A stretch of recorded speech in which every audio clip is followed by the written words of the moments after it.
lai hi tlo zoi ang boss Jamboree kan kal to na mahse lai hian lut tha zoi chinang kala kal mi lo alu thei lo me thei ye Allah kal chinang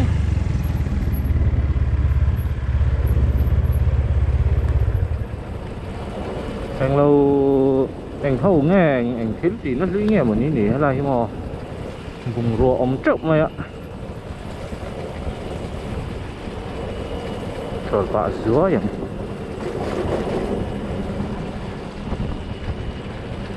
đặt rượu thế mày à tiền hit Mizoram petrol này off road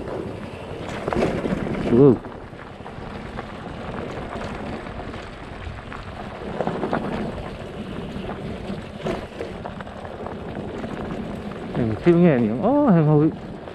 trên cầu sân tóc mày ta lạc nan thế hiện mong nó xa mi hiện cẩn bạ anh ấy cẩn bạ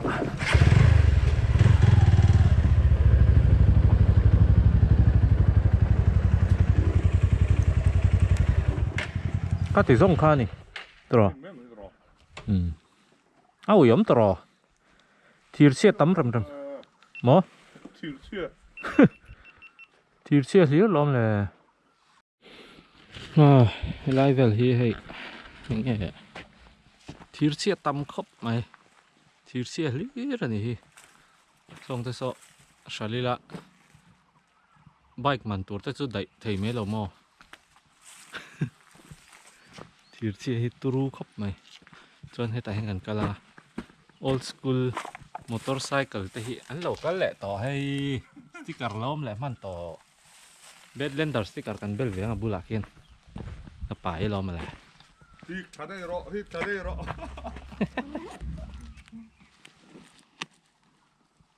bedlanders kan tar ve nghe lo min lo to tâm gốc mấy thiệt xe tar về ăn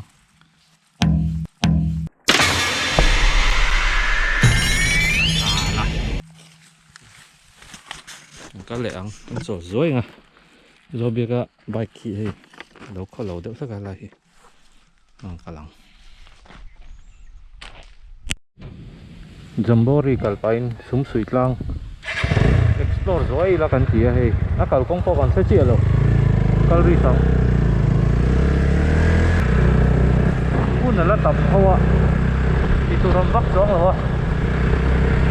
sum suit lang nó lột thấy em cây lâu em còn có gì không bom lẩu về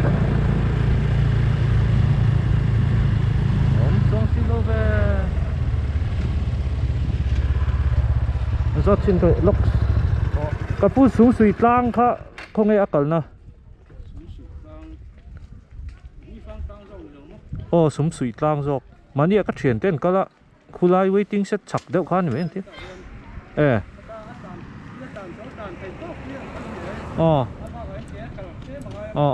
nia Atlan thấy top khá hắn cả xin mấy cái cha cả cái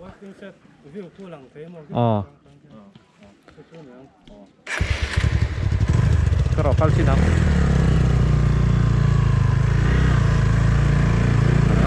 xuống suy lang let's go cởi thể chinh cái lắm không luồng cái lom là cởi ngái rồi nó hẳn cởi thế không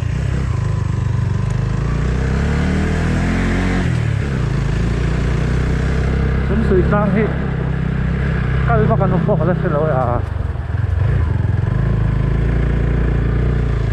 hello RCC lại chúc đó thì đây niếng làm dốc khi niếng to sang nó bằng cái phần mẹ không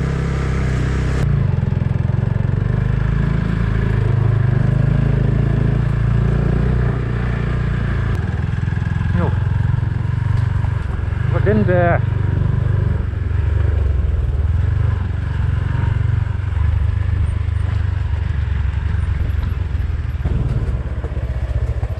phong ping ở phát tầm rất về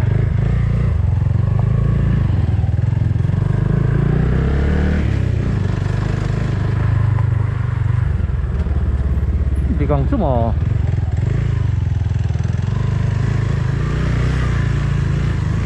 off liệt tổ về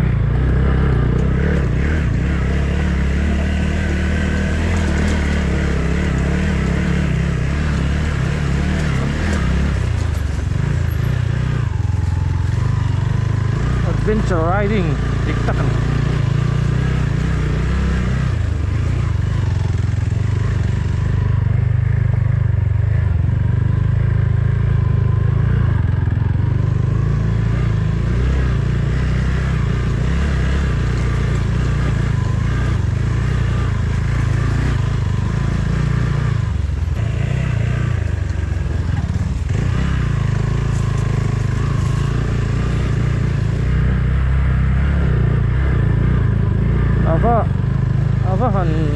pikrek về đuôi chỗ nào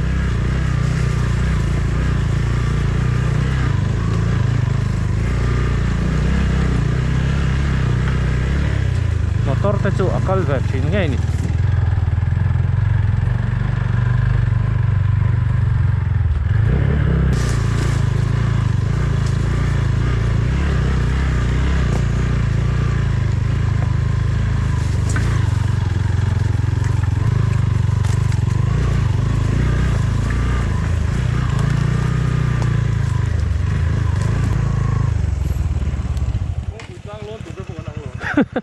dik tu ra cho ka ngai ringo ta nia kal ta sa kal lo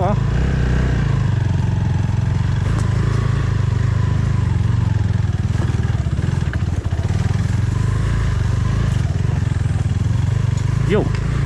tui khur yo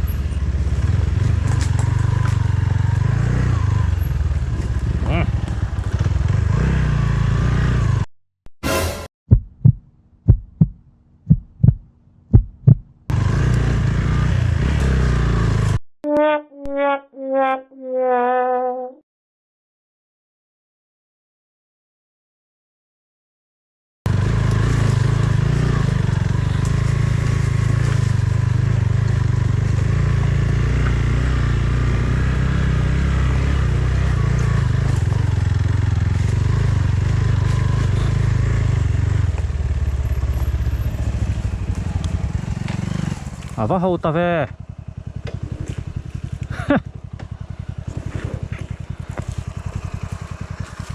anh đi tỏ lâu những à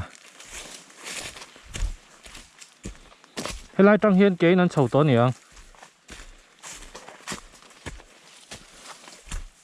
lại chú ram công các thằng tỏ boss mô cần lết lại mấy đốm gì anh lo công ống đàn hết rồi yeah ống gì ống đâu lết lên mấy anh adventure khawpmai à anh lấy điện luồng về mấy lo chỉnh để ta ơi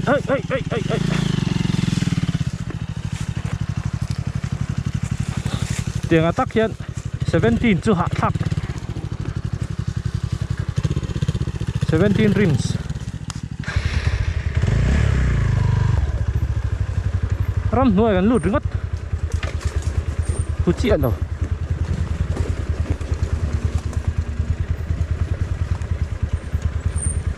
lại mi hi cấp một số thút lên xin khăn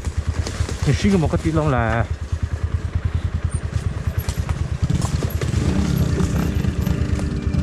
bon turul to ka anawm zo ka ni himale hama mani an nuam mai ve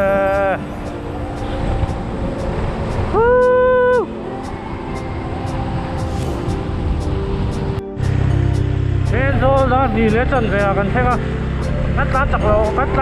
ang rang le bai ko ta boka so pa hi kan kala kan ding je de wa kan dong khan kan theng ma khawpmai cái cái nhìn nó còn á anh Jamboree thính quy nó tụt rỗng có tí là mỏ what ăn cá lọc gì đó mà nó tụt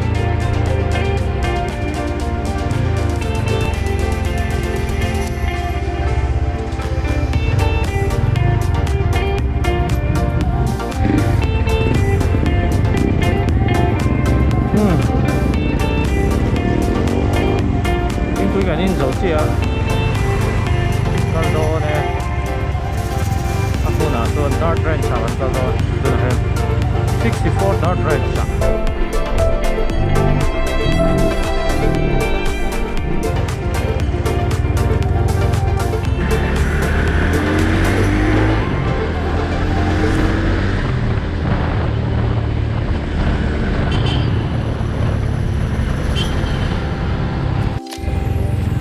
con cần thô lẻ to hay hạ thác thủy khóc ái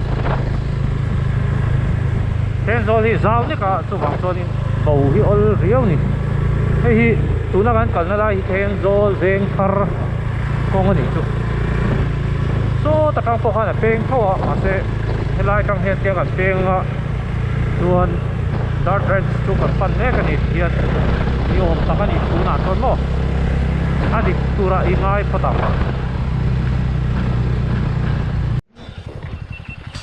một chút ta lại te in dirt ranch lên gì cả có lấy cho 40 là mà ate bốc em này hù har juga akan nal và boruak chứ à mối ra vậy à hay lại in chụp thì nó xem thủ trệ cái này mối dễ dirt ranch Jamboree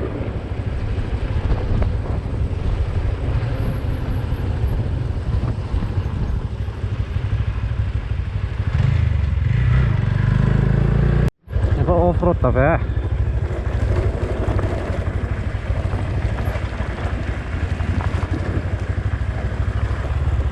dirt ranch phải nó không nỉ thế lại Thenzawl hiện giao ta cái này giao tập như là mà cấn sụp thật lẽ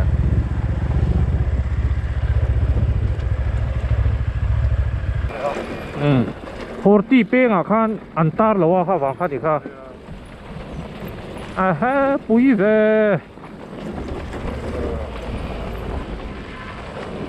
ตัวเงี้ยมันแหละ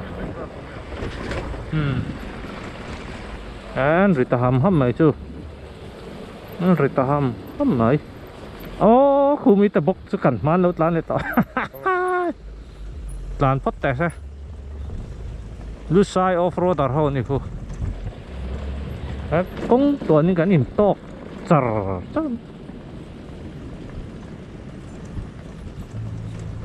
nghe ông gì hay là hi signboard thì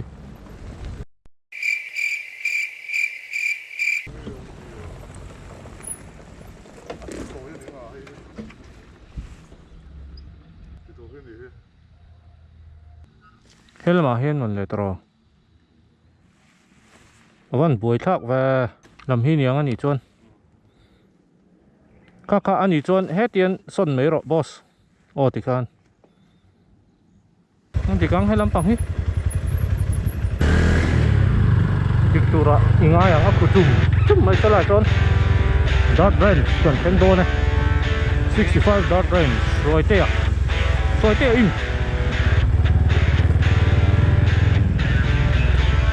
chum mai anh pictura kan ngai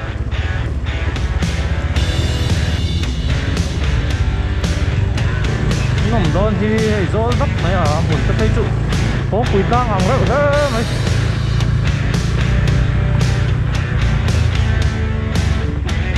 rồi nó một thấp máy anh race nè cái tiếng à anh race nè cái gì rồi thầy vẫn về vẫn không về hiểu top sập này à quý về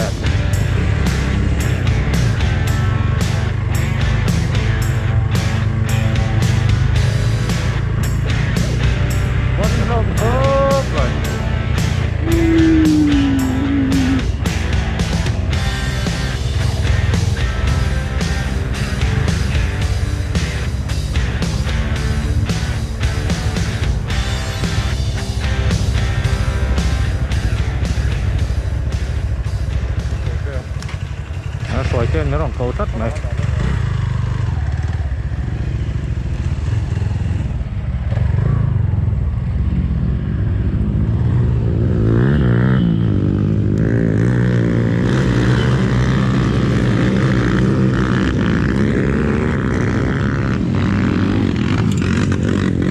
nè mi tập khóc mày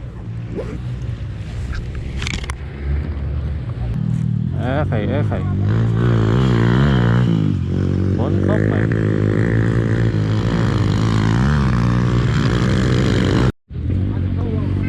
rồi tê anh lục ô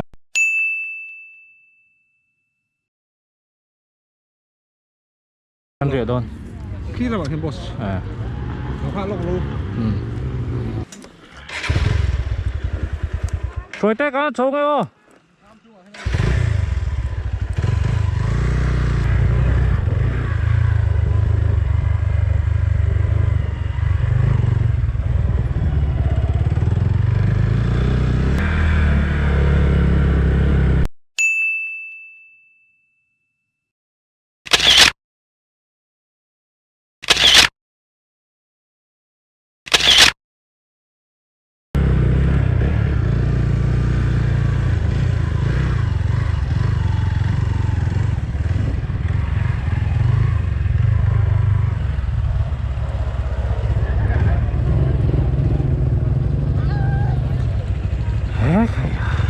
tấp lé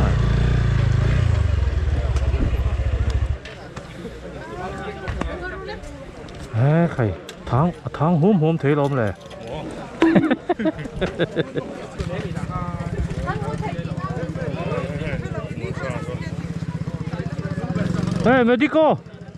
medico không nghe cắn ống nó tụt cái này chứ ống tóc hin thì mấy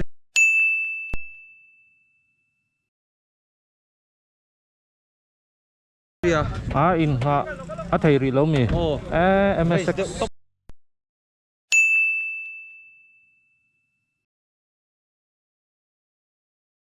sar bên lên rồi xí xa cả về mà anh lúng đi được á không biết rồi rìa đầu tiên cái gì đó lâu mì việc đó này hay good vai ở đầu tiên nữa mà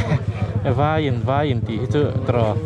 vai in tí có chỗ phụ chưa đâu nữa rồi khôi lai nghe thì hiện anh hạt tóc rồi đó nó hắn lấy được bao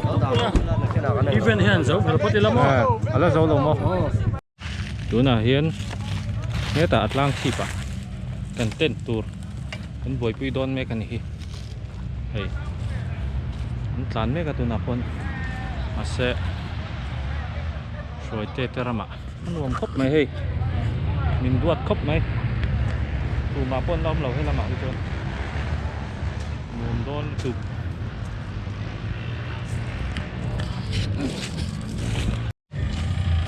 hey JB này nó chụp tấm ấy gọi khu rem khóc mày mà cái bộ tóc này quý tao hay quý tao